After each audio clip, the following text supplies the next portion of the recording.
Hi guys, welcome back. It's Jo here. Join me as I take on the challenge of making my own butter at home in just few minutes with only one ingredient. Yes, not only is it a healthier and a more natural alternative, but it is also easy to do. For this recipe, you will need a stand mixer. You can also use your blender or a hand mixer. Making butter is simple, agitating double or heavy cream until the fat known as butter splits from the liquid, which is also known as the buttermilk.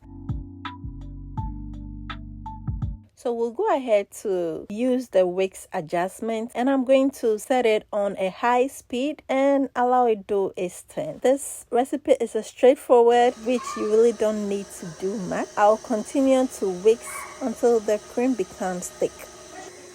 Someone may ask, do you think making your own butter is the best option? I'll say yes, because many commercial butters are made from low quality milk that is being scraped off its natural nutrients. And this can result in a product that is not only unhealthy and lacks real nutritional value. So once I get to the whipping cream stage, we'll stop the machine and scrape down the sides of the bowl. So guys, I'm using only one ingredient for this recipe. That's just the heavy cream, which I'm going for the unsalted butter. But if you're going for the salted butter, you can add in your salt. So we'll continue mixing at high speed until the fat separates, like about 2 to 4 minutes. And there you have it. It's yellow, buttery, and what I have here is real buttermilk. So I am definitely not going to waste that. We'll save it for a different recipe. So because I don't want the buttermilk to get everywhere, I'm going to cover it with a kitchen cloth and continue to whisk. So what I'm going to do next is to add in some ice cold water because I want all the batter to come together in one bit. And it also helps separate the buttermilk from the batter. Whew, that was easy. So we're going to separate these two. And did I mention most store-bought butter contains excessive amount of salt, which can be a major concern for those with high blood pressure or other heart issues. So I would suggest making your own butter is the best option. So afterwards, you can put the buttermilk into the fridge and you can use it in any recipe that requires buttermilk, okay?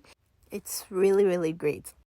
So now I'm going to rinse it with ice cold water because if you don't rinse it really well, there will be some buttermilk on the batter, which won't let the batter last long. So try to rinse it and squeeze out all the excess buttermilk from the batter, okay?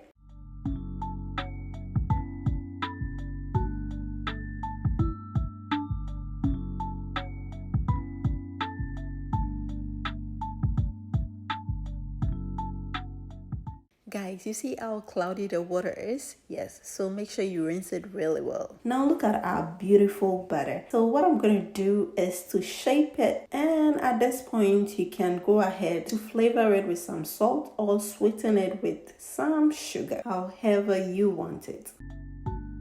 I would like to take this opportunity to say a very big thank you to my returning and new subscribers. I just want to say thank you so much for your support. God bless you. And if you're new here, you are warmly welcome. Please don't forget to like this video and subscribe to join this beautiful family. And thank you for subscribing. Making your own butter is a game changer. Not only do you have to control the quality and flavor, but you can also get to experience the satisfaction of creating something with your hands, okay? And let's be real here. There's something special about eating food that you made yourself. So if you haven't tried making homemade butter before, I highly recommend giving it a shot. You won't regret it. Alright, thank you all so much for watching, and please don't forget to share your own experience making your homemade butter in the comment section below. If you're looking for a more delicious recipe, be sure to check out my other videos. Bye guys!